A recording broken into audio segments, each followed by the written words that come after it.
Hi guys and welcome back to the Mighty Blues. My name is of course Cameron. Welcome back today to another live stream. We are joined by Tom again, T-Logic, as per usual. And we're going to sit down and talk about new Everton signing Robin Olsen today, new goalkeeper.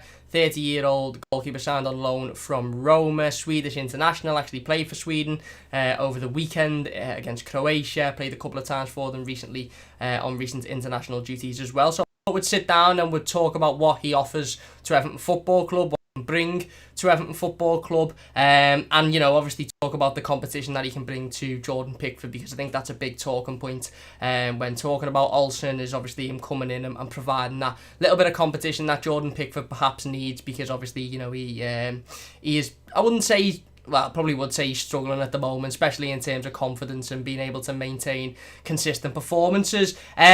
Just want to apologise before we get any further into the live stream. I was a little bit late because my computer's just having these absolutely wild issues at the moment with internet connections and processing and all this sort of stuff. I think it used to work dead sound, and now I think it just thinks, nah, I've got too much going on here, I need a break. I don't know if it's playing the new FIFA or something, or it's just sitting there thinking, nah, you know what?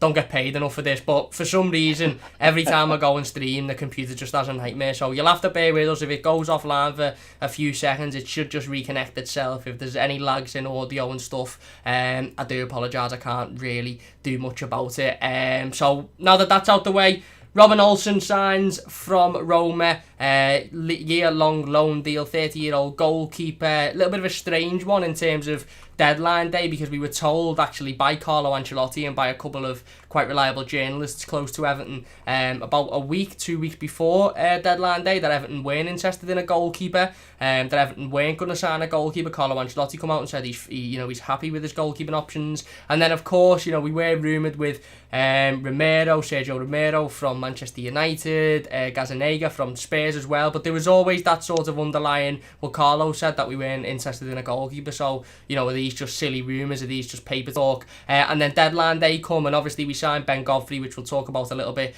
as the stream goes on as well, and we sort of thought, right, okay, will it be anything after Ben Godfrey? Maybe perhaps we'll sign a winger, maybe perhaps we'll sign a forward, with Theo Walcott going on loan and obviously Moise Kean going to PSG on the Sunday. But it wasn't. It was a goalkeeper that we brought in, and there were quite strong rumours to be believed that Everton were actually pursued a couple of goalkeepers on deadline day, Sergio Romero from Manchester United being one of them. However, they didn't want to sell to Everton because they saw us as a rival and they were moving the goalposts, etc. So we ended up signing Robin Olsen. Literally, I think it was bang on 11 o'clock it was announced, and like I said, it sort of pegged me up a little bit, Tom, because I thought, well, hang on, Carlo Ancelotti, obviously, what's changed from when Carlo Ancelotti said he wasn't interested in a goalkeeper to now we're signing a goalkeeper? And of course, I think we had that the Brighton game in between that, where Jordan had spilled that chance for Brighton to score. I think there might have even been one of the Carabao Cup games where he might have made a couple of mistakes as well.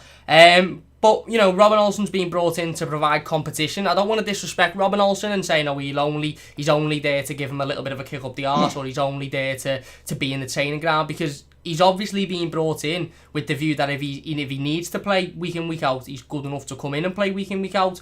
But I just get that feeling he's being brought in more to, give Jordan a little bit of competition, good, experienced, cool head against someone in the training ground that might go, instead of doing it like this, Jordan, why don't you try this technique? Why don't you do this? Because we know, listen, you could argue Jordan Pickford, final of a World Cup, he's made, penalty saves in quarterfinals of World Cups, but you still sometimes, for me anyway, I still feel like he lacks that bit of experience. He needs somebody that's sort of been there and done it for a lot of years to just put his arm around him a little bit. Neville Southall spoke very highly of him recently as well. So firstly, what did you make of the Olsen signing? And are you of the same view of me? Do you think he's been brought in for competition, or do you think there's maybe something a little bit more in there?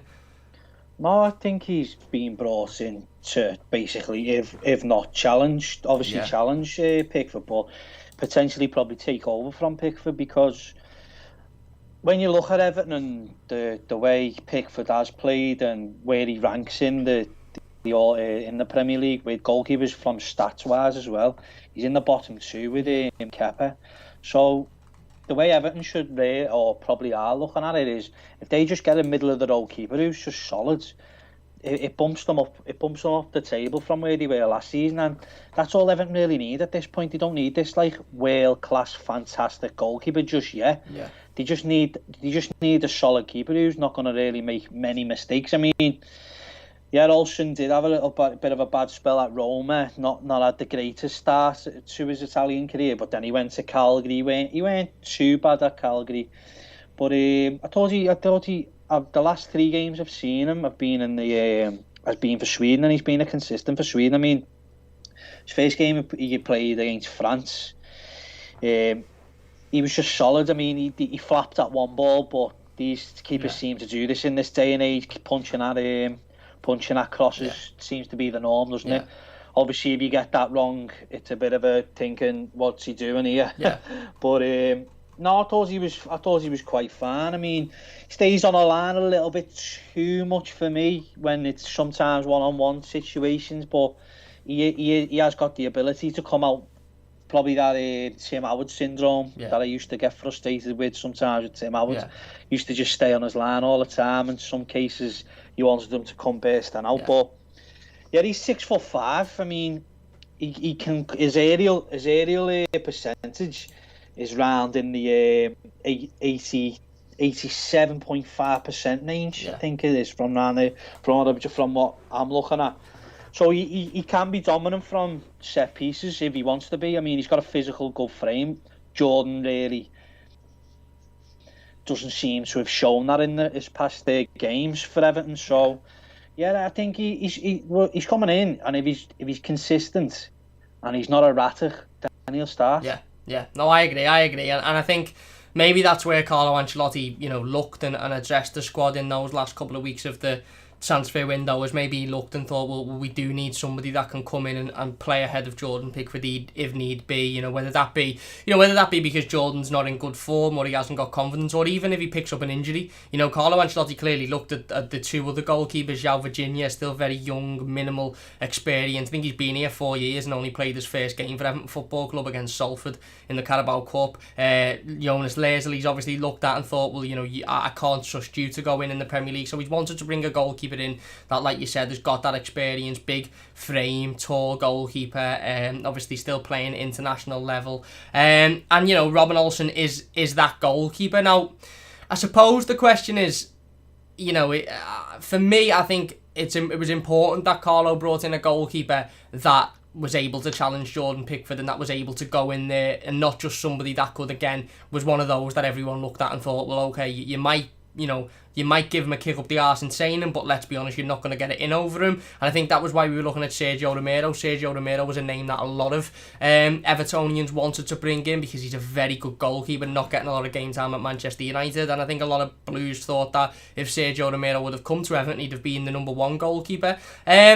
Just to touch on Jordan Pickford a little bit for a second then, I was speaking to my dad about this yesterday, and he said that, look, obviously goalkeeper's a position that, you tend to play a lot of games of football playing goalkeeper. Outfield positions, you might get rested in a cup competition, you might get taken off in a cup competition in the last 20 minutes if you to have a little bit of a rest. But I think there's some mad status to state that Jordan Pickford's only missed something like 2 games maybe for Everton since he joined in 2017. He's pretty much played in every single game. And although goalkeepers, again, I don't want to say although they're not it's not as a physically demanding position as outfield, but they're not doing as much running, they're not covering every blade of grass, and they're still concentrating for 90 minutes. They're still having to be aware of their surroundings. They're still having to be focused on what's going on. And maybe Jordan Pickford does need a couple of games where he's taken out and he's given that little bit of a break. He's given that little bit of a rest. He was taken out obviously in the game against Salford City, and João Virginia stepped in, but then he started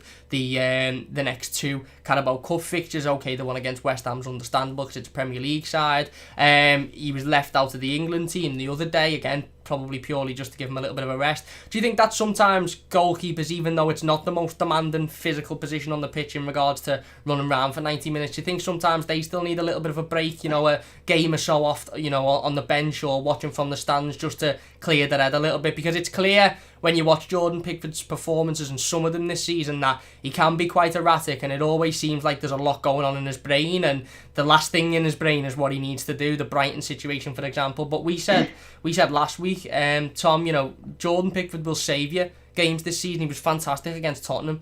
You know, you could look at the Tottenham game as that Jordan Pickford won us that game. He made 3 fantastic saves at 0-0. So is bringing Robin Olsen in, does that maybe allow Jordan, or Carlo the chance to say to Jordan Pickford in a couple of games, whether it be FA Cup games or even the next round of the Carabao Cup against Manchester United, you sit out, no other reason other than just have a day off really.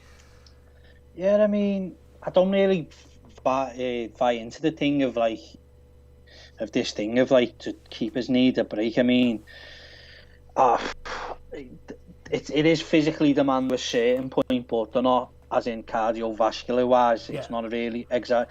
I mean, don't get me wrong. You gotta the key thing for me with keepers is when you get into the Premier League, they're all very good shot stoppers. Yeah. They're all every single one of them is very good. They wouldn't be in the Premier League otherwise. The thing is, and that separates team or goalkeepers from each other from the top is concentration. Yeah.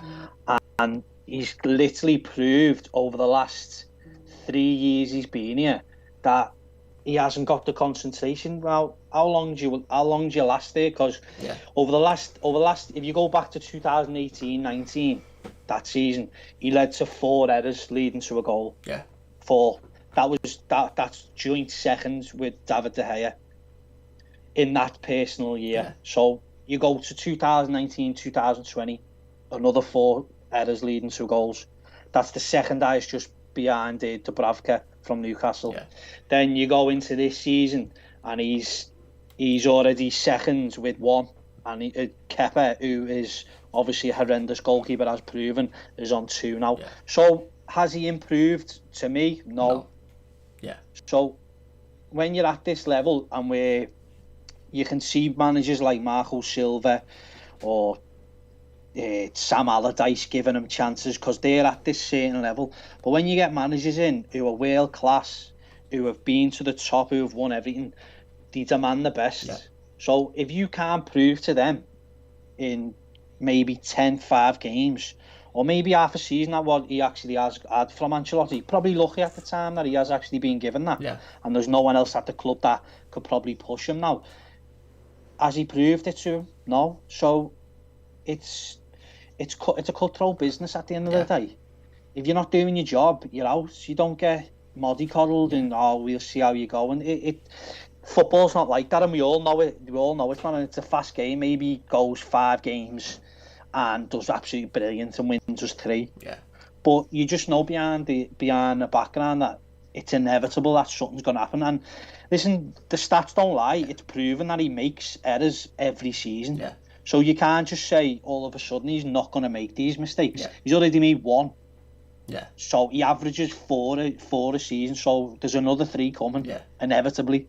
So when do they come? Do they come against Liverpool? Do they come against maybe 36 games in and Everton are going for Champions League, maybe Europe, and so on happens? It's a big factor. And if you get someone in who's just cool, calm, and collective, who's a bit quiet, who you don't really pick out, because at the end of the day, the majority of games now you're talking about Pickford and the way he acts, and half the season last year was like that. It's always, what's he going to do now? Is he, smiling at? I know we keep bringing it up, but smiling at. You don't see any other keepers ever doing that in the history of the Premier League. Yeah.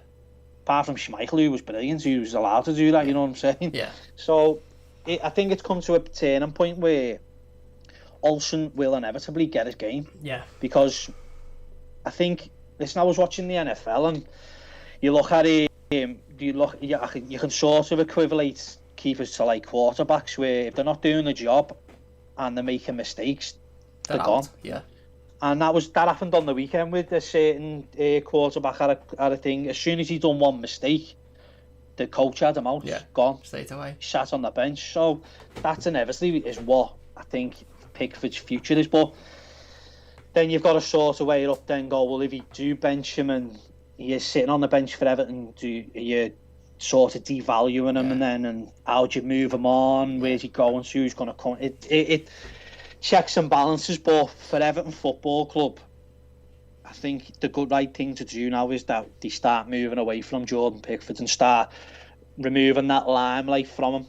Yeah. No, I agree. I agree. You're spot on. That's a brilliant point there. He's very much in the limelight, as goalkeepers are, aren't they? You know, again, I'm not sticking up for Jordan, just playing a little bit of devil's advocate. You know, a midfielder makes a mistake and the ball might roll to the defender, and you might look at it and go, that was a bad pass that by him, but nothing's come of it. Same with the defender to an extent. If a goalkeeper makes a howler, then it pretty much ends up in the back of the net, and it all focuses on them. And I think one of Jordan's biggest issues is inconsistencies, like you mentioned. 4 errors leading to goals isn't good enough whatsoever, and there is always that even now when Everton are playing so well, top of the league, you know, 7 out of 7 wins, being brilliant, scoring goals for fun, Dominic Calvert-Lewin on fire, the midfield completely, you know, changed. I feel like there's still a thought in the back of a lot of Evertonians' minds is that whilst Jordan Pickford's in goal, then we can concede and there could be an error. And, you know, I think we spoke about the difference in there not being any fans in the stadium, and if Jordan makes that mistake against Brighton in front of a full 40,000 Goodison Park, do we have that same reaction? Do we go up the other end and score a second before half time, or does the fans just go, oh, what's he doing? We were in control but there. That's key now. But that's key. That point's perfect because he's done it with fans and he's doing it without fans. Yeah. So it's in him. Yeah. It's a trait that is in him. If you can sort of go say, oh, it's confidence and thing. Well, there's no fans there to get on your back, so you should have confidence there. He's doing it with or without. So you start to think like I know it's devil advocate and all, but you start to go and think and go, when do we say enough's enough? Yeah, I agree. And Carlo has proved already. You know, he's been at Everton less than a year. 10 months he's been at Everton. It'll be 12 months in December, and he's already proven that he's come in. You know, he come in during the January transfer window was a write-off straight away. He looked at this team from December to March. Then he had a big break to look at it again, and then he looked at it from whenever it was, June to July, August, whenever the season finished, and he clearly interpreted that midfield for a start was not good enough. What did he do? He went out, he bought 2 really, really strong, good quality central midfielders assured with the ball. He went out, he looked at this team and went, there's no creativity in this. Dominic Calvert-Lewin's got all the potential in the world, as has Richarlison, but they're not getting any service. They're getting minimal service from Luca Dean because he's having to do his defensive duties, and there's nobody else in there giving them service, so he brought in a James Rodriguez. With Robin Olsen coming in then, and obviously, you know, the thoughts towards Jordan Pickford and the fact that, you know, I completely agree, by the way, it's a difficult situation for Everton because as much as you'd want to say, right, okay, well, Jordan comes out, Olsen goes in for the rest of the season, for example, then can I see, personally, Everton spending another £50 million on a goalkeeper without selling Jordan Pickford? I can't. Because I just think we'd have an £80 million worth of goalkeeper in the squad and one of them wouldn't be playing. I think if we're to bring in another number 1, it would bet on Jordan leaving, and, you know, realistically, who's going to pay the money for Jordan Pickford at the moment, given the form he's in, given the mistakes he's making? So do you think Robin Olsen's a player that could potentially come in on loan and then maybe join on a permanent, or is this something that Carlo Ancelotti's sort of done to say to Jordan, listen, I'm not afraid to rag you out and put him in for a string of games, and then I'm not afraid to, if that works, you know, either bring him in on a permanent in the summer or go out and buy another goalkeeper? Is it maybe a little bit a fear to drive into Jordan Pickford, or, you know, I don't know. Again, do you agree with me? Do you think that Everton would go out and spend a lot of money on a goalkeeper whilst Jordan Pickford still being in the squad? Potentially, because I think they've done it with Allen and Decore. True, to be fair, true. Do you know what I mean? Yeah. So I think that doesn't really stop Everton, because I think, but just going on Olsen, I think that the loan gives you the chance to look at him for a year. Yeah. So you've got a year to weigh up, is he worth bringing in, or is he just a stopgap, which me personally, I think he's just a stopgap for next year. So then you look at, like you said, can you see Pickford being number 2, the way his attitude is, or the way he obviously wants to be England's number 1 and still is at this current moment in time. He will not want to sit on that bench. No. So then you've got to weigh up them. Well, right, I know he's himself devaluing himself by making all these mistakes. So do Everton then look at it and think, well, do we put him on loan somewhere for a year? And if he does well, maybe at let's say West Ham, for example. West Ham love buying these players, don't they? So let's say West Ham. Sorry if any West Ham fans are there listening. Fuck them. But but this is the way these think. So maybe a loan with a view to purchase, buy. Yeah. So there's many ways to increase his value, but I think Everton have got to play on this England #1 thing if they're going to push him away. Yeah. So they spent about, I think it was between 20 and 30 million for him like 3 years ago or something like that, weren't it? So they potentially probably make that money back. Yeah. Maybe a little slight drop in things, but I think they potentially would make 20 million, maybe 25. But as I say, I think Everton will be looking at replacements next year. I mean, I mentioned one on Twitter a few weeks ago, Donnarumma. Yeah. He hasn't signed a contract. He hasn't signed a contract just yet. And listen, we talk about leading to errors. He's led a few in the past, but you're looking at a potential superstar in him. Really, I mean, he's 21 years of age. He's been playing first team football since he was 16 in goal at a position where you probably need, as I say, most people say you need a strong, experienced head. But yeah, I mean, he seems to fit the bill. I mean, I think we've seen it with Ancelotti and his pulling power with these players, that he can get them through the door. And plus as well, if you could see Everton winning, I'll relax. Sign to get into Europe next year, then that only enhances the value of what Everton can bring, can't it? So, I mean, Everton, I think next year, if they do get Europe, Everton, I think they need to make a big splash. I think not in the sense of making tons of money. I think they need to go get them players where you looked at Liverpool and you look at City and you thought, wow, they've got him, have they? Like, you've seen it with Salah, and like, don't get me wrong, a lot of people didn't really know much about Salah, but he was absolutely tearing the Serie A up when they signed him. And you look at Mane and you see and you go, they're building something there. That's the kind of vibe you want to start hearing from journalists, and you want to hear on support if we ever do get a mention on Sky Sports. These so-called experts on Sky Sports mentioning Everton, and you can always tell when clubs are doing well, because you can start hearing expert and when the tone of way they talk about a certain club. Yeah. So once that starts turning for fans, you'll start realising Souness might just squeeze out and Everton is good sort of vibe. But, might being the key word. Not if he gets to the derby and that grass isn't cut. Yeah, that's it. So, and the weather isn't exactly how it should be, and the temperatures and all that. We all hope it's lashing down and the grass is about 100 foot and it's dead windy. Yeah, we'll have to put a little torch on Bernard's head to see him. That's it, exactly. Yeah, but you're spot on about the media, though. We might just get some praise, and I've seen a few, not so much media, but football fans in YouTube and things like that who favoured. I wouldn't say favoured by the media, but they're not sort of snarled upon. They're looked at it, and there's some of them that are involved in Sky Sports and stuff, and they're saying watch out for Everton. Look at Everton. Everton are a team that could potentially challenge. And I think a lot of that is based off not only the start that Everton have had, but the bad start that a lot of other teams have had that you always associate with challenging for Europe, like United and obviously Chelsea have been touch and go. Wolves. Well, you got to look at with things like that though. When they do mention Liverpool and United, they're only after views. Yeah.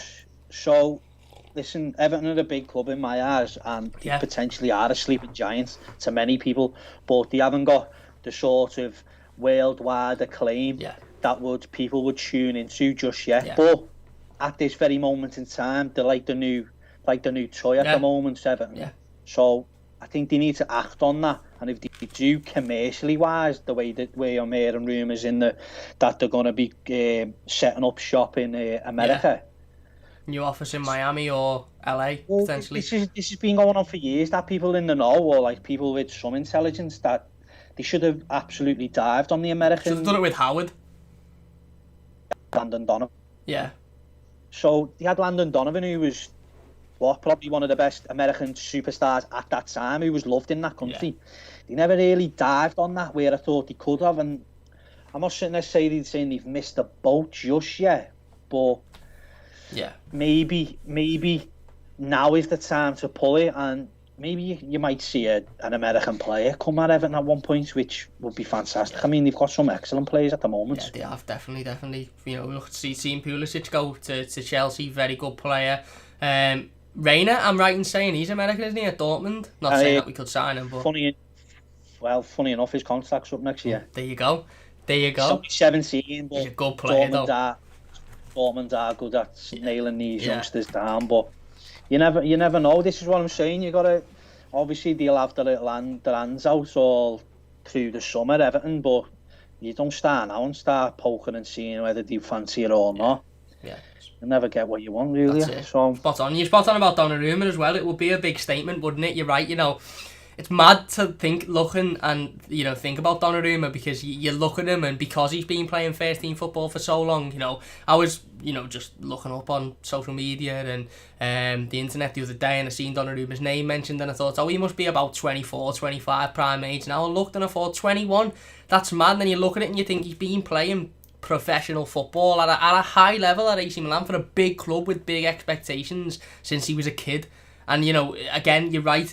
That's as difficult in any position, let alone goalkeeper, where you are very much the focal point in terms of all eyes on you of the team. Very rarely do you see a 16-year-old midfielder playing every week or forward playing every week. It's those special type of players, and I think there's a reason Donnarumma hasn't signed his AC Milan contract. And if any manager could go in for him and say, listen, why don't you come here? We've got a project building here, we've brought X, Y and Z in, we've got Carlo Ancelotti, we've got James Rodriguez, then why can't his head be taken? I'm sure if you'd have said to, I'm sure if you'd have said the 99.9% of football fans and the majority of Everton fans as well 6 months ago, James Rodriguez could come to Everton Football Club, they'd go, don't be stupid, he hasn't got no clue who Everton Football Club are. But let alone a couple of conversations, Carlo going and meeting up with him, and he's next minute, he's banging goals in every week and he's, playing players off the park in a blue shirt. So you're right, we need to sort of, we do need to play on that, and I think going after somebody like a Donnarumma in the summer could be a very good thing to do. And maybe, in regards to Jordan, Carlo will look now and think, right, okay, well, let's see how you do. In terms of the Merseyside derby, obviously upcoming, we'll touch on that for a second. Obviously we mentioned Robin Olsen in terms of what he'll bring in general. He's a bigger goalkeeper, isn't he, than Jordan Pickford. More of a presence, like I said, more experience, played at international level for a long time, played at some decent clubs as well. Obviously, there's this discussion now that we've brought him in, and there's a similar discussion about Ben Godfrey, which we'll talk about in a moment, about whether or not it's going to be Jordan Pickford or Robin Olsen in the Merseyside derby. Now, without obviously going too deep into it, because it's still a week away yet, I personally think it'll be Jordan Pickford, because I just don't think he'll throw him in Olsen in straight away. But it would be, given the fact that Liverpool are going to be short on they won't have their number one goalkeeper in, they'll either have Adrian in, or there's some mad talk that they're potentially signing Jack Butland, which I don't know who they'd rather have in, but I really don't rate Jack Butland either, to be honest. Where do you sit with that conversation then in terms of Robin Olsen? Obviously, he's being brought in not only to provide that competition, but to also, come in and go into number one if need be. Do you think he'll be thrown in straight away, or do you think it'll be a case of just letting him poke at him in training first and seeing how Jordan performs under pressure?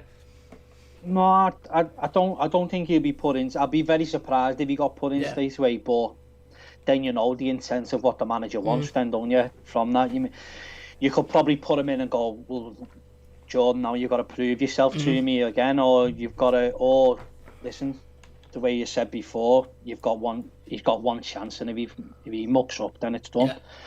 So there's two ways. Obviously, personally, I wouldn't really like to ruffle the feathers going into a derby just yet. Yeah. I'm throwing the spotlight on Olsen straight away. He'd only been here for 2 weeks maybe. Yeah. He'll have only just met up with his teammates as well, literally a few days before. I know he's been away with Sweden, so it's one of them, isn't it? I mean, hasn't really played with me at all. Keane doesn't really know their style of football just yet. I'd like him to get a few training sessions in before you throw him in against one of them, like if not one of the biggest games in the calendar for us. So I'd probably stick with Pickford. Hopefully he does come back, and this is like a major thing where he goes, right, I've got to get my act together now. I'm not the only one here now. I've got some competition in international level goalkeeper. Exactly, but he just hasn't shown me nothing that suggests to me that he can be a world-class goalkeeper. Maybe maybe in the future, if he sort of gets out of this sort of attitude that he sort of brought upon himself, maybe, but listen, once keepers start making mistakes, there's only one way they go, and it's down, isn't it? That's it. Confidence. Loses your confidence very quickly, don't they? And listen, it's not beyond the realms of impossibility. You know, obviously these are different situations because they're not goalkeepers, but we saw not so long ago Michael Keane come under a lot of pressure from Evertonians, and a lot of Evertonians say he wasn't good enough. He's obviously just been given a new 5-year contract. For me, he's been our best centre-half so far this season, very consistent. Dominic Calvert-Lewin obviously is the classic one that a lot of Evertonians said, you know, again, not so long ago he wasn't good enough, this, that, the other. He's proven it. So I with Jordan, I just think it's a little bit of an attitude thing. I think he, you know, I think we spoke last week, Tom, about the discussions that Carlo's had with the players. He's had one with Dominic Calvert-Lewin. He come in and said, you're the best centre-half in Europe, and next minute Dom was firing goals in week out. He said to Seamus Coleman, you're the best captain I've ever worked under, and he's worked under Maldini and Cristiano Ronaldo and Sergio Ramos. Next minute, Seamus Coleman's performing like he did 5 or 10 years ago. He's been absolutely excellent. He's done it with Pickford a little bit. He said, no, I've got full confidence in him. You know, it's not his mistakes, it's team mistakes. But he just doesn't seem to have that same reaction as everybody else. And maybe you're right. Maybe that's because he just hasn't got it in him, and we inevitably do need to replace him. But I think we can all be rest assured as Evertonians that Carlo Ancelotti will see that as well. And Carlo Ancelotti will see very, very quickly, this lad hasn't got it, or he's not consistent enough, or he's not going to improve, so let's replace him. Like you said, you know, he was very cutthroat about the midfield. You know, he could have easily said, oh, well, Gylfi City. I remember him saying, actually, a couple of weeks before the season finished, I don't know whether it was after the Sheffield United game, it was after some game, and he said he was asked about Gylfi Sigurdsson, and I think he was asked by a journalist about him being in poor form, or Gylfi Sigurdsson was asked, about Ancelotti, and Gylfi said, Carlo's told me he's happy with me, he enjoys the way I'm playing, he likes me in this new role, he thinks I'm doing well, and everyone's head just went a bit mangled, and everyone was like, what? He likes Gylfi's being dreadful, he hasn't done this, he hasn't done that, and everyone just thought at that point, right, we're not signing a midfielder, we're going to be bollocksed. Little did we know, 2-3 weeks later, bish bash bosh, signed 3 midfielders, and Gylfi's now having a role where he's coming on in the net in the last 10-15 minutes of a game, and he's starting cup games, and he's playing well in them. So, he scored 2 on the weekend, didn't he? For Iceland to win that game for them. That's what I'm saying. He's obviously had conversations behind the scenes, and he's given all the players every chance they can have. Yeah. But when there's so much conversation you can have with someone in like a working environment, and if they're making mistakes every week and you're going in having a discussion, it's like talking to a brick wall, isn't it? On. So at one point you start looking at your investment then, where he's going, well, I've got to get this club no matter what to Europe, and unfortunately you're not doing it. I can't. Well, if he's not doing it for him, then he won't back his corner, and he has backed his corner because he's played him. You've heard him come out and say, "This is my keeper." Like we've heard all this, and it just unfortunately hasn't worked for Pickford, and it probably won't. So I think the writing's on the wall. We can all see the way it's going. Can't we? Like he's done. Like we talk about. He's played very well against Tottenham. I thought. I didn't think he deserved the criticism that he got from Twitter, or supposed people saying that he done bad against West Brom. I thought he played well. I thought that was other people that caused that issue. But you seen that though, and then you think, right, just keep going, Pickford, and then you seen him against Fleetwood, and I thought that was a bad game, so just put him in. I presumed that we'd have seen a different keeper, but obviously we never, and he flapped, didn't he? And that was the start of it, wasn't it? Really. Well, it doesn't seem he doesn't seem to let go of his errors. Yeah. He seems to carry it into each game, where that's the worst thing you could do for a goalkeeper, or anyone. In fact, like if you're a striker and you're missing and you're missing 1-yarders and things like that, and you can't take that into the next game because it'll just affect your game. Yeah. And we all know football's about confidence. So he's been on this downward spiral, and I just think it's done for Everton, in my opinion. Yeah, fair enough. If you are enjoying the live stream, by the way, so far, please do hit that like button. Don't forget to subscribe as well. We are on the road to 3,000 subscribers. We will be getting into the live comments in just a moment. Don't forget to share the stream as well on social media. Let's try and get as many people involved. Before we go into the comments, I've thought of a question for Tom, and I just want to ask him before I forget it. Jordan Pickford obviously come into Everton, and I think he won Player of the Season in his first season, or I think he won both. Young player, yeah, both. And a lot has been spoken about and made of that mistake at Anfield. Now, I don't want to talk about it too much because we've been over it, it's in the past. Do you think that maybe was the beginning of the downfall for Jordan Pickford? And although I don't think it's an excuse because it was years ago and he has to get that out of his mind, do you think that sometimes it's just sort of that's the reason, and that was the sort of pinnacle of his downfall, inconsistency and the mistakes that he was making and all of that sort of stuff at Everton? And given that, and let's say for argument's sake Carlo knows that and Jordan's gone to Carlo and said, listen, I made this mistake at Anfield and it's just shaking my career and I don't know how to get back on track, is there then a worry about obviously the upcoming Merseyside derby, for example, in which we'll be playing the same Liverpool side? Do you think that mistake at Anfield was as much of a bearing on his down spiralling form as a lot of people seem to think, or are you just sort of like that, let's not use that as an excuse, he needs to move away from that? No, I've been saying for years that was the catalyst for him. Ever since then he's gone downhill. He come back from the World Cup on a high. Yeah. Played really well, hasn't he? Played well before it. Won, like you've just mentioned there, won Player of the Year, Young Player of the Year, as it be. Probably one of the worst Everton sides I've ever seen. But still, he won it, and he was excellent. Yeah, he's deserving of it, to be fair. Yeah, 100%. And you heard none of this. You didn't see much mistakes from him. You never seen him do things like what he's been doing. But I've always said it to friends, I've always said it to family, and I've always thought that is when something like that happens, careers go downhill no matter what. Yeah. The players just thrive on confidence, and that's gone out to worldwide. Yeah. So that played on, and basically he lost a derby in probably one of the biggest games in the Premier League to play. So it's going to have an effect mentally on anyone. So when people say, "Oh, you'll never shrug that off," that'll go with you for the rest of your career, because no matter what now, in his Everton career, whether he sees a fan when he's 50, 40, you always hear ex-players, and always is, fans always say, "Oh, remember that against Liverpool." It will always happen, and that'll the way his character seems to be, that will just torture them. Yeah. And you don't know what he could have been getting grief from friends, family, things like that. And it is a horrible thing to do, but at the end of the day, it's football, and it takes that was a massive mistake. Yeah. And you thought, I just sat there when it did happen. You thought, no, that's going to affect him massively. And then the week after, you start watching him carefully, and then if you ever start noticing little habits start coming, and you're going, "Oh, his head's gone here."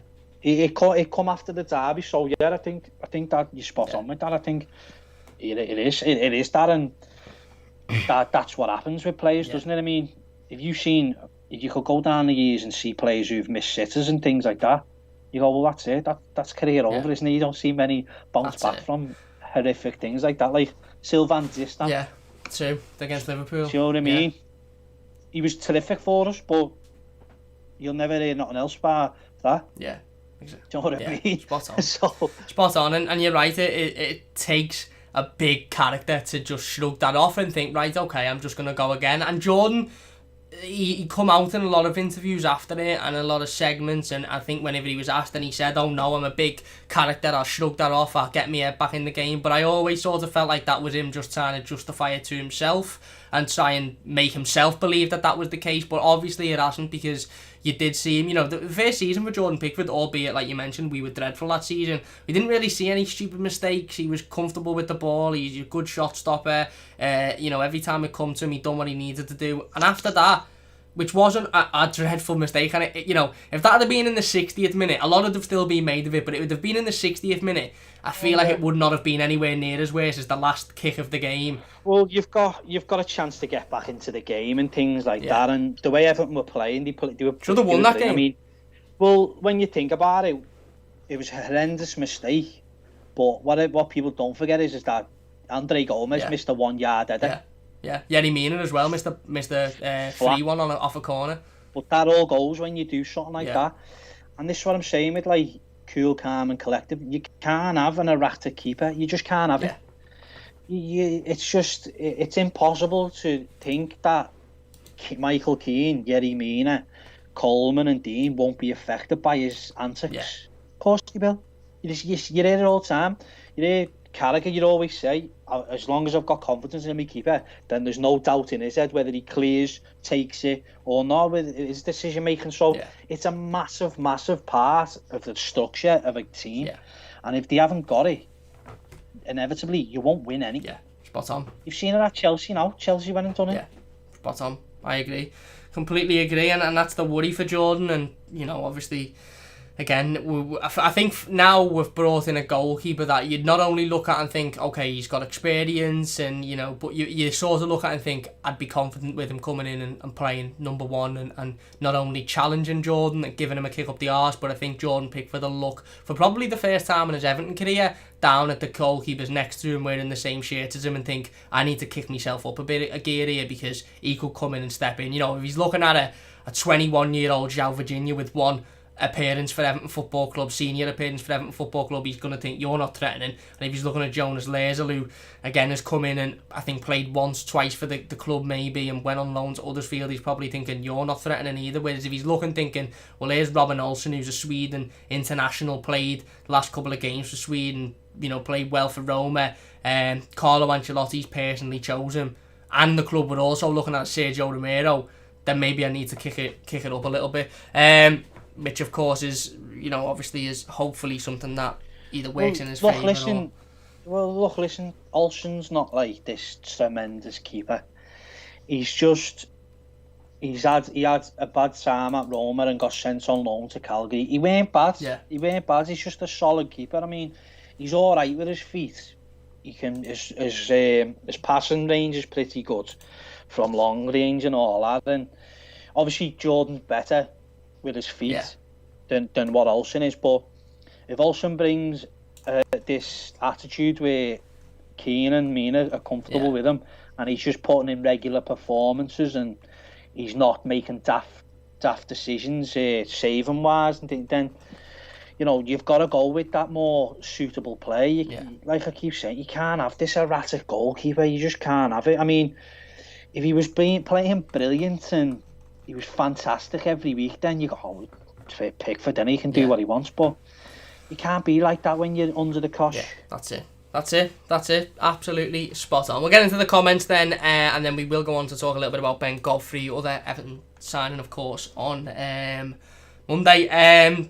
David's put a really important message in the live comments. First message of the day, which is talking about the police brutality in Nigeria. Alex Iwobi shared a picture after the Nigerian game, and I've seen a lot. I didn't know much about this, and I still don't know an awful lot about it, but obviously after Alex Iwobi had played a couple of days ago for Nigeria, I've seen more and more things creeping up, and of course, you know, it's, you know, we are all in this together to end police brutality in any country, but it seems prominent in Nigeria at the moment. So David's put a couple of hashtags in there. You know, you can get on them on social media, share all the pages. We share the page that Alex Iwobi promoted after the Nigeria game as well. It's vitally important that we all stand together and unite, because you know, there's in a time where there's already enough casualties through, you know, a situation that we can't help as a human species. We don't need more from you know, situations that we can help, whether it be in Nigeria, in America, or anywhere in the world. Everton Botcher says, hi Cam, how was your day? It was alright. It's Monday, innit? Monday's a Monday, and my computer hates Mondays. Too much FIFA. Yeah, too much FIFA. It's just been every time, whenever I get a new FIFA, first day I'm like, oh yeah, boss this. Then I get on second day and something happens. For example, you play Everton? Yeah, I'm Everton. I've got an. So you just go Everton and that's it? Yeah, I just go Everton. Me, yeah. Well, what other clubs you go to? Go on. I do a player career. I haven't done a player career for years on FIFA, but I've done one this year, and the previous ones I've done, I've ended up at like Barcelona, and just because I bang it on dead easy and score loads of goals. But this season, because I usually do a manager or a player, because I can't keep both up at the same time, I just can't do it. As a manager, I just go Everton, and then I usually win the league with them. do that for 3 seasons, sign boss players and then get bored of it and then go on COD for the rest of the year, and then I might start a new one with Everton and try and be a bit more realistic and then get bored of that. But this year I've gone with just completely off topic, but I've gone with a Creator Pro, and I put him as a right striker, and I'm scoring like 2... Right striker? Yeah, I don't know why, I just thought normal strikers too predictable, so I'll bang it on right striker. Trying to change it up to a right striker. I've never heard of what formations does that go into? Well, I'm getting played in right wing position, but I'm like banging in 2-3 goals, getting assists, but because I'm not sticking at right striker and tracking back, I'm getting bad marks and everything. I'm like, what can I do here? I'm scoring here every week, but I'm not playing. Listen, Everton career, FIFA's mad, absolutely mad. Everton are mad on FIFA because we, no matter how many boss players we sign every summer in real life, Decore, Alan, James, you'll always get on. For example, I'm on this FIFA now, career mode. Balassi plays every week. James Rodriguez nowhere to be seen, by the way. Sandro Ramirez is in there playing every week. Mo Besic is in there playing every week. We've signed Ben Mee at centre half.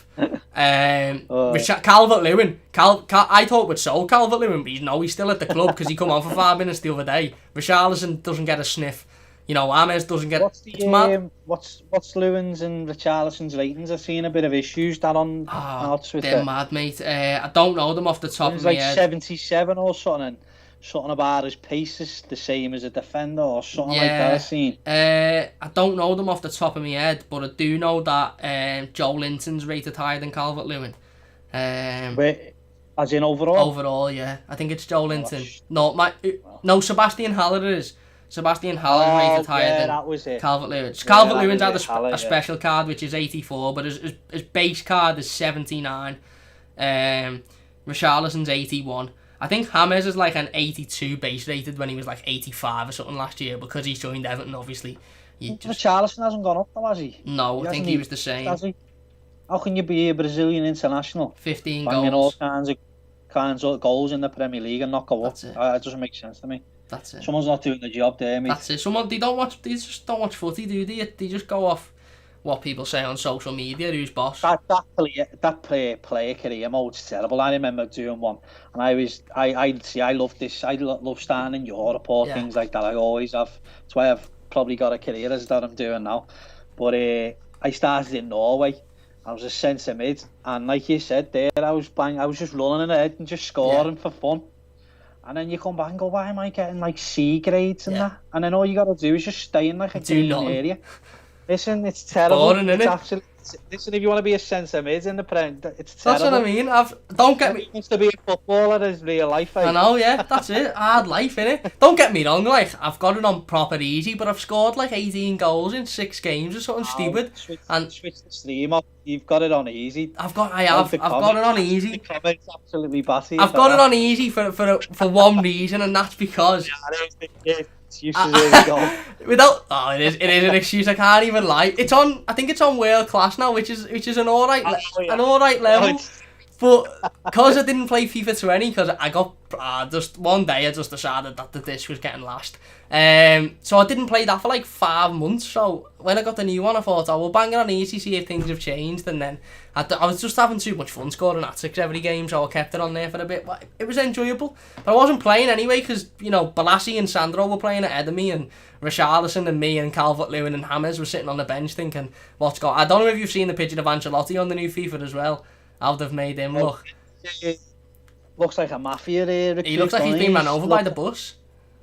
Looks like an absolute don. He looks like he's been doing the weights on the yeah, he does. He looks like was it Fat Tony on The Simpsons? Looks like they just reimagined Fat Tony from The Simpsons. It's mad. But the game's mad. I'll get bored of it in about 3 weeks. But in fact, I'm starting to get towards it now, to be honest. But it was a birthday present, so I can't say that too loud. Evan Bodger says, David, we're in this together. David says, thank you, Cam, and everyone who supports us in Nigeria. It's a pleasure. We have a family here. Eugene's discussing the Derby referee. Yes, it's Michael Oliver. It's been confirmed to referee the Merseyside Derby. David Cotty. I like Oliver. Yeah, I think he's better than some, to be honest. I think it could have been a lot worse. If you're going for John Moss and things like that, I don't like it. Listen, I'll say that openly about him. I haven't got time for referees who want to be in the spotlight. Spot on. Mike Dean's another one. Can't stand Mike Dean. Doesn't do it. Listen, when when you're going to what's supposed your club slam you, and you know there's cameras there, and you're on someone on the seat jumping up and down. It's nonsense behaviour to me. It's a look at me, isn't it? And I feel like that's a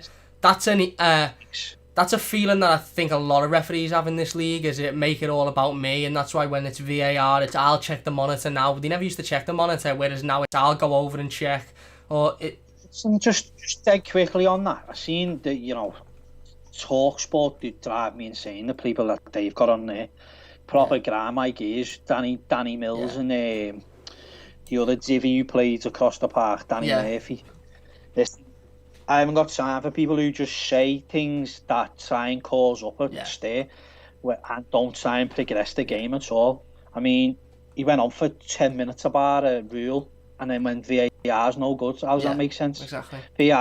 People, VAR's a technology. It doesn't just make up like decisions in its head. It hasn't got an head. It's the person behind it, and it's the rules that do it. It's that simple. But the rule's fine, in my opinion. If it hits your hand, it's a penalty. Mate, that might cause a stare, but at least we've got clarity. Actual clarity. And if you go back before all this, there was absolute chaos because we left it up to so-called middle of the road referees who were just deciding, right, I'll give a pen. Listen, you were never getting a pen. The whole thing was you're never getting a pen at Old Trafford. Never. Or Palace did. And you wouldn't have got Palace wouldn't have got that pen. Not last season. Back in the day, early on. So it's just things like that, like they cause stares and things. I agree, mate. I am 100% literally word for word what you've just said. The VAR thing, and I think that's what the referees and whoever makes the rule books want. They want everyone to go, oh, it's VAR. Go and blame VAR. Get on Twitter and have a go at VAR. They don't know how to use it, as in a sense of like I understand where. Like it's about the offside rule, but if he's offside, it's offside. We get on with it. It's unfortunate, but you've got clarity. Exactly. If you look at some instances through it now, and Everton have been stung by the Michael Keane one. I mean, against Brighton, that was never given. But this whole thing about, and you've got like other players, older generation saying like, sorry, what's his name? I can't remember his name. He's on BBC, but. He was pretty good back in the day. I can't remember his name now. It's gone. But he was saying that it supposedly evens itself out. It doesn't ever even itself out. Like, he even said in his own words that we'll get 5 or they might get 4. How is that even? Yeah, exactly. That's just a stupid comment that you make. That's just old school mentality that you just does not weigh itself out. I mean, when you go look at it, I'm pretty sure Manchester United got double digits penalties last year. Yeah, they got. I think the average nearly won a game. Something stupid. Won every other game. It was 19 penalties or something like that. Exactly. So it's just things like that. Like I want people to be aware of that. Don't get all caught up in what media saying. Push. Yeah. Do you know what I mean? Like they're always after that headline where it causes a stare and views and you want to get talked about. That's all they're after. So I'd just go do your own research and don't take your own view on them things. That's it. Completely agree as well, mate. Completely agree. Again, football for a long time allowed referees to make judgments and decisions, and referees proved over that time they cannot make fair judgments and decisions. One week a ball smacks a Liverpool player on the arm, for example, in the box, not given a penalty. The next minute it grazes the Norwich player on the wrist and it's against Liverpool and they give a penalty. And that's why I don't mind it. I'm completely with you. People are saying, oh, it's harsh, and listen, it was boss when we got one against Palace. I thought we should have had 2. It was boss when we got one. We won the game off it. Palace fans weren't happy. Palace got one against Man United for less of a penalty the week before. At least, like we keep saying, it's clarity. Yeah, exactly. And if it hits your hand, it's a pen end off. Like, I know it's away from I know you can sort of look at it and think away from the arm and things like that. Yeah, I understand, but the penalty that Everton got, I thought it was a clear pen. So did I. His arm was out there like that. Or sorry, actually, tell a lie. It was the Tottenham one where the whole media and the whole pundits caused absolute outcry. Even Jamie Carragher jumped on the bandwagon saying it was ridiculous. That was a penalty to me. Eric Dyer jumped no, like they go on about saying you can jump like that. I know might get gift here, but like he jumped up and he put his arm up like that. How is that a natural position? Exactly. It's not like you seen Carlo jump with him. He had his arms tucked, and the only reason why he put his arms out because he was falling to the ground. Dyer just done a start and jump and put his arm out, and they say I just think it's fake nonsense, mate. I just think it's literally something to talk about. And like if you go back and change the rule and they go back, right, we'll put into reps. Well, good luck, because that'll just cause even more issues. And it'll just cause the same referees to give the same decisions to the big teams. And look, football is an entertainment business. Graham Souness said it the other day. I hate Graham Souness, but he come out and he said, I hate him, I can't stand him, I've got no time for him. Hey, no, but he's involved with Titmarsh now. Oh, there you go. Can't say anything now then. But no, he come out after, might have been our game, or I think it might have been that Spurs game that you were talking about, and he said, I've got no issue with it. He said it's entertaining. I think there's been something like 30 odd penalties already this season. If that keeps up on average, there'll be over 300 penalties in the league this season.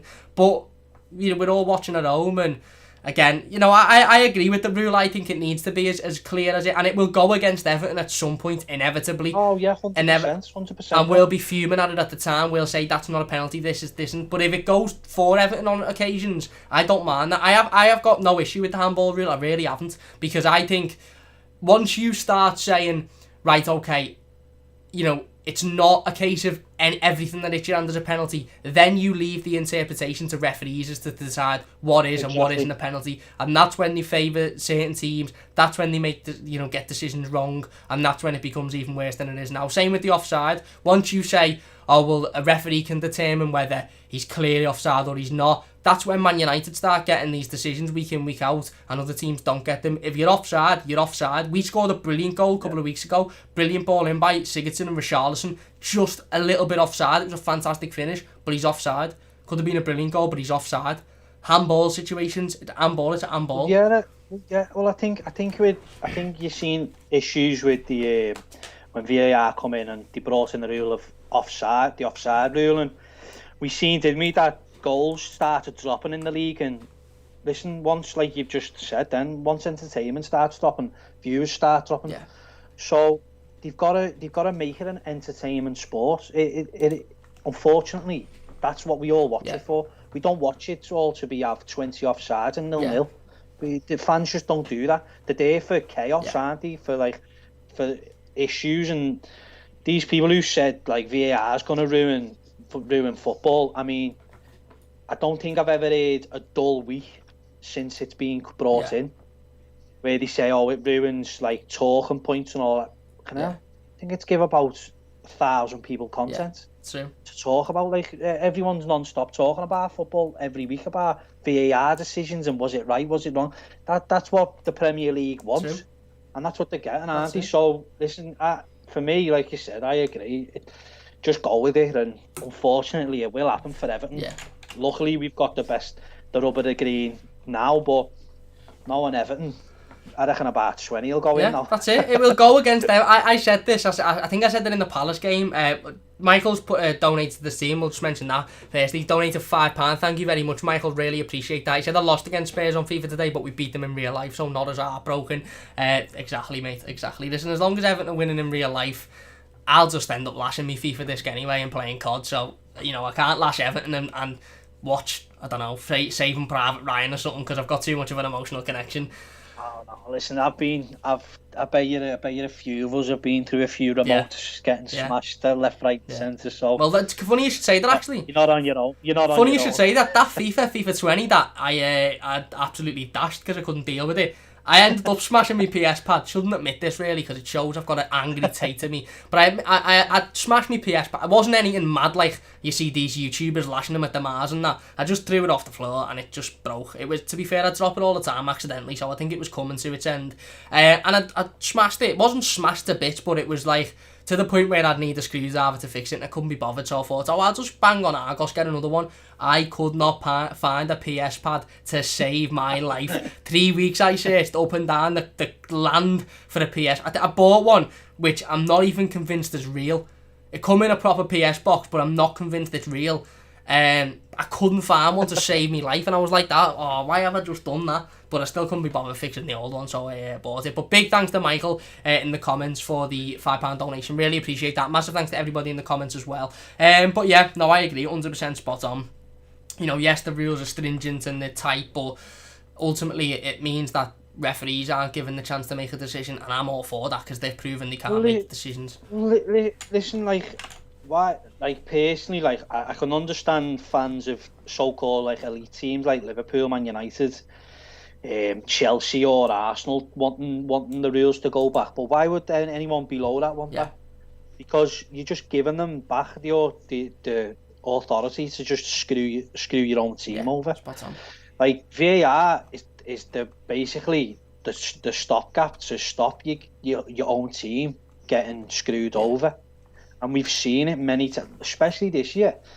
Crystal Palace went and beat Man United away at Old Trafford. Do you think if VAR weren't in there, they'd have done that? Maybe they would have, maybe not, but they had help, and listen, the referee weren't giving it. No, definitely not. So you've got fans of them clubs have got to sort of start standing up for themselves and be like and accounted for, and hopefully they do, and they don't sort of succumb to blowback from these elite clubs. And you'll probably go on to talk about what all the elite clubs are up to at the moment. Yeah. But well, that's it. Well, we'll briefly talk about it in a second then. We'll go on to Ben Godfrey for a moment. I'll caution that. And then we'll talk about that project, big picture or whatever it's called. Get into a couple of live comments. Wormy says, being stitched up there, Cam lad, the old COVID consoler scam. Can't believe you fell for that one. It's definitely not a PS pad, but it works, and I'll take it. Alfonso says, I'm from Colombia. Welcome, mate. He says, thank you, mate. Everton fans have been welcoming. Spot on. Welcome, of course, to the channel. Fortune Record said Jermaine Genius. Was it Jermaine Genius you were thinking of? Nah, he's a hard work as well, though, but it weren't him. It'll come to me. He had a mullet back in the day. Can't remember him. I can't remember. Played for Tottenham as well. That Glenn Hoddle for the chat. No, close. Nah, not him. Don't know. He played in the 90s. I think he played for Marseille. I can't remember his name. Hopefully it comes to you. I haven't got a clue. Someone will get it. Someone will throw it in there. Everton Botcher says player career is copy and paste. It is. They haven't changed much to FIFA for about 10 years, to be honest with you. But people buy packs on Ultimate Team and spend millions of pounds on it every year, so why would they change anything? Eden says, I think Hammers will score in the Merseyside derby. I hope so. Paul says, late on, mate. Watched your segments in Toffee TV. You did well, mate. But were they making you slow down with your talking? No, I just cautiously realised that I talk dead fast, so I just thought I'd tone it down a bit. But thank you very much. Made up that you enjoyed it. Hopefully I'll be on more in the future. Everton Bot says, hey Cam, if you needed to win to save your life, who would you have in goal, Kepa or Pickford? Me, to be honest. I'd throw myself in goal to save my own life, because I couldn't trust either of them. Eugene's asking about Carlo Ancelotti in the new FIFA. We'll briefly go on to talk a little bit about Ben Godfrey then, and then we'll talk about Project Big Picture before we finish it up. Obviously, Godfrey signed on deadline day, Monday. Good young player, very versatile, great centre-half. If you're enjoying, by the way, please do hit that like button. Don't forget to subscribe and share the live stream as well. Big thanks to everybody in the live comments as usual. What are your thoughts on Ben Godfrey then, of course, coming in? Obviously, he won't, well, I'm assuming he won't go in straight away into the first team, but you never know. Definitely one for the future, good young player, versatile, and somebody that I think Carlo Ancelotti has really been really impressed with recently. Yeah, I think he's after that profile, isn't he? A ball playing with a defender who can progress through the lines, and I think he's got that with him. I mean, he's only young, but I think he went under the radar at Norwich last year. Thought he was really, really solid. Very, very good passer of the ball. He can switch balls very well with his long range passing. I think he can find the pass as well through the lines. I mean, we haven't got I say that, but sort of Michael Keane's sort of started changing me a little bit of view on how he can pass a ball. That assist. His assist was very good. I mean, he's getting better. I mean, at the start, I thought he was horrendous at his passing and thought he was just a bit of a cart horse, really, at the start. But he's really, really come into his own. I mean, we're talking about confidence, just going on to Michael Keane dead quick. I mean, Ancelotti's brought absolute massive amounts of confidence to his game. But anyway, I think with Ben, I think think he's one for the future, isn't he? I think you look at age-wise and you're looking at contracts, and Almina's contract's only got 2 years up on it now. So I think it's coming to that time where you stick or twist, you know what I mean, on him. Maybe he comes in for just certain games and gives Keane and Mina a rest. I mean, they need it. They say, especially Mina. Mina's the one for me that I think is questionable on his injuries. He's the one to watch out. I think Keane's more consistent, and I think Keane would do a lot well with Godfrey. I think they'd be a very good partnership. I mean, I know Keane's good now with his passing, and he's starting to become better with it, but I think it takes a lot of off Keane if Godfrey comes in and becomes that catalyst for what Ancelotti wants to do. You've seen Godfrey even play into midfield, so you might even see him giving Allen a little rest and things like that. I know we've got Gabaman coming back soon, and hopefully he's all well. But when you start getting little niggly injuries or serious injuries like he has done, we'll know it goes into more injuries. And you've seen it. He had a horrendous tear, thigh tear, which he was lucky to come back, and then his Achilles. I feel sorry for the lads in some circumstances, but I mean, some slight issues with Godfrey. Maybe his positioning wise is a little bit questionable, but I'll probably put that down to the fact that he hasn't really played the position that much. I mean, he has been brought up as a defender. I mean, central midfielder. He has played out on the wing as a youngster. So as I say, you probably see it similar to what Calvert-Lewin is. I see him like that. I think he's got a terrific attitude towards the game. You've seen Rio Ferdinand tweeting with him about him, and he's probably got that backing as well. But I'm looking. I mean, he's quick. That's what Michael Keane needs. Fast centre. And I think that's what I need. I think the team needs, where you can start playing more of a higher line now, where you can start going to press teams. Where we haven't really had a high line. We've just had a little bit of not a little mid to low block sort of playing style that we've had with Keane and Mina. But I think with Godfrey, I think we can start pushing up towards teams where maybe you see him against the likes of West Brom, Fulham, where we can go press these teams where we don't really give them much, or we can allow them that much in behind, because even if Pickford's pretty quick off his line, and Godfrey can get back, and we've seen Decore now getting back, so I think he's a very good purchase in the future for Everton. Hopefully, listen, he might get in straight away, but it's very good competition in my opinion. Spot on. You've got Holgate, Keane, Mina and Keane are probably similar players, looking just a central defender. But then you can put Holgate and Godfrey. Listen, you might see in some circumstances against lower opposition, you might go and see Holgate and Godfrey playing. Because the both of them can play through the lines. They're very. I mean, Holgate's passing is brilliant, I think. I was just about to ask you that in terms of Mason Holgate. A couple of people asking in the comments as well. Good doesn't spark. He may play in the derby if Coleman isn't fit. Alfonso says, can Godfrey play for Coleman? I thought he was a central defender. Godfrey. So Godfrey. So what?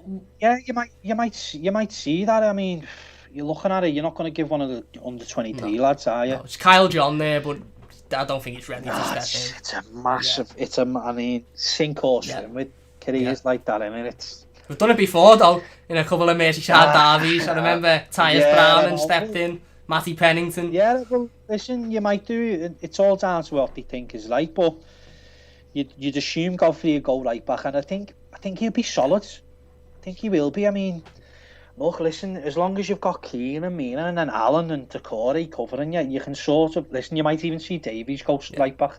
That's probably more say I'd go to, because I seen he went there against Brighton previous just before. Well, he just went before, didn't he? And I thought he was solid. I mean, we've heard in the past a few times about Davies going right back. He actually saved Jordan Pickford from another massive error. Yeah, we will. I think in the past, in the last few circumstances, he has gone right back and he's been solid. He can play there, can't he? Yeah. So maybe, I mean, listen, I just don't like putting new players right under the cushion to like a big massive game. Maybe he does. Maybe he's a professional footballer at the end of the day, and there's no fans there, but the occasion is still there before Everton, do you know what I mean? It'll be round the club, you'll still feel it. So, listen, if hopefully, is Coleman, nothing's come back with Coleman just yet? No, well, obviously, I think the worrying thing is the lack of information. Obviously, he picked up the injury against Brighton. Really, didn't go out on international duty with Ireland. Ireland had a positive test, and there was a little bit of worry on Twitter that it might be him, but he didn't go on international duty, so he was away from the squad. The hope, obviously, is that it wasn't anything serious, and he didn't go away because he's resting up for the derby. But ultimately, unless the club come out and say something, which, it's been a couple of weeks now, so I doubt they will. It's been over a week. I think we're not going to know until Friday, a couple of less than 24 hours before the game, when Carlo Ancelotti has his pre-game press conference. So, hopefully he's fit. We haven't heard anything, and I don't know whether that's because there's nothing to report because it was only a little silly injury and he's fit, or whether it's something deeper. I don't know. It concerns me, things like that, because he come out straight away, didn't he, about Alan and the other two that got injured, and and Richarlison's over in Brazil. Funny enough, I don't think he's played though, has he? No, he was on the bench. Checked the lineup. Yeah, I checked the lineup. He went starting. I don't know whether he'd come on. I think he might have come on for the last half an hour or something, but then I didn't hear anything else after that, so I think he's still fit. Can't stand the internationals, personally. Especially not this one. It's the most useless international. Well, even like my sort of thing where you scout, listen, people might disagree with me, but I think it's a waste of time scouting players when they're playing for international. I don't think you get much out of it. I think it's a very specific niche tournament that they play in and that they go and play for. So, spot on. Listen, but just on players being away, I think you might as well touch on Colombia, aren't they? They're playing a game just before the day before. I think it would mean that I think they play on the Thursday, but it would mean that James and Yerry Mina get back into England on the Friday morning, early hours. So it's like early hours Friday morning they play, don't they? Oh yeah, early hours Friday morning, yeah. And then they've got to play at 12:30 on a Saturday, which is the worry. And I'd like to hope. I don't expect it, but I'd like to hope Carlo's had a little phone call with the manager of Colombia. I don't know who it is, can't lie, and said, "Listen, James and Yerry, we need them on Saturday." So none of that, mate. None of that with international. That's it. You never get your own way with international. He'll play 100%. He'll play. He'll want to play though, won't he? That day it's Colombia, and he's a massive star, and I think he is captain. Yeah. He is captain. Yeah. So listen, he wants to carry his team out, but fair dues. But more selfish reasons, you start to like give him 20 minutes and take him off. Then don't you? Just hopefully they go 6-0 up. Colombia. And then just wrap them up in cotton wool and send them via private jet with Yerry Mina straight over. That's it. I mean, the professionals at the end of the day, but it is tight. Yeah. It is tight. You want them all there, don't you, against Liverpool? It's a big game, really. That's it. Spot on. Alfonso says we play tomorrow, not on Thursday. Goodison Spark says he come on in 70 minutes. Richarlison was talking about. You know where he's saying he played tomorrow, so that means tomorrow. I don't know if he's talking about England. Colombia is Alfonso. Colombia, we play tomorrow, not on Thursday, so they play Tuesday night, early hours Wednesday morning. So I think that means he gets into Liverpool early hours Friday morning. So he's got. I see. So. He's got a bit of a turnover, but still not much. There you go. Alfonso says, guys, I believe they will be there on Thursday. He's not going to be on EasyJet, is he? He's not, no. So, hopefully he's on some sort of, what's his name? Robert Downey Jr. Iron Man rocket that just takes about 15 minutes and he's just back in the Hilton, chilling in the gym. Get into a couple of more comments then before we dart. Alfonso says, subscribe, thank you very much. Eugene says, is it Gary Lineker? Somebody else said, Mark Lawrence. What was Gary the first Lineker? one? No, what was the Lawrence? Second one? No. Chris Waddle. There you go. Has anyone someone said Waddle. Jared said Waddle in the comments, yeah. Chris Waddle. Yeah, well played. He wins that Jag PlayStation remote, doesn't he? Does he? I don't know. Chris Waddle it is then. No, I haven't seen it. I don't tend to watch Match of the Day or anything like that, me, No, he was on listen, I listened to the 606 one with Savage and Sutton. Yeah. But he was talking after the game, and he come out. I think I tweeted about it. I thought it was absolute nonsense. Just like, listen, I hate when you say about age, but it was like listening to your granddad and you go and when he says, you know, it's equal and it's 4 for them and 5 for us. It's like, it's just anyway. I won't go on about. Well, he was a good player. He was brilliant. Listen, fantastic player. Seen a few clips of Waddle back in the day. Thought he was player before his time. In essence, the way he was technique wise and all that. Fantastic player. Just not the best talker. There you go, but. Well, some of them just chat one, don't they? That's it. Couldn't put it any better than myself. We'll leave it there then. If you have enjoyed the live stream, please do hit that like button. It does only take a second. If you're new to the channel, don't forget to subscribe as well. Massive thanks to Tom for coming on. Tell you what we'll do, Tom. I don't know if you're free within the next couple of days or so. We can sit down and we can do a stream based on this project big picture, because I think it's important that we have a little bit of a discussion into it and talk about what's being proposed and the reasons behind it. If you're up for that, and we can obviously talk more Everton as well. Yeah, sounds. Yeah, just dead quickly on that. I think if fans that aren't, or fans who are Liverpool fans and fans who are Manchester United fans, who take this stance of, well, it's our club and we're not bothered, we'll benefit. Yeah. I think that's the total. Listen, if it was Everton, I'd be totally against it. Which Everton are actually in the conversation, aren't they? Listen, it will ruin football, English football as we know it, and we just don't want that. Spot on. We just don't need that. We don't need to monopolise like an American sort of style. NFL style, so we don't need that, and obviously we'll go more into it, but spot on, couldn't agree more. We'll definitely talk about that within the next couple of days or so. Big thanks to everybody in the comments. Alfonso says thank you guys, saludos desde Colombia, go Toffees, thank you very much. Eugene says, do you speak Spanish? He's commented that, so I don't want to say I'll speak a bit, because then I'll get loads of comments. Do you like the accent though? A little bit of an... Yeah. I've got the GCSE, mate. I've got the GCSE.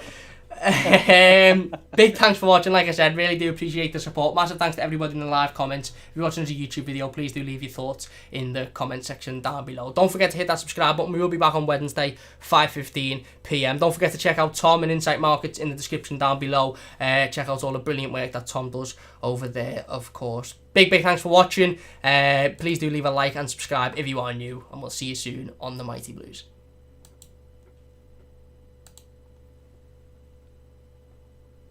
There we go. That way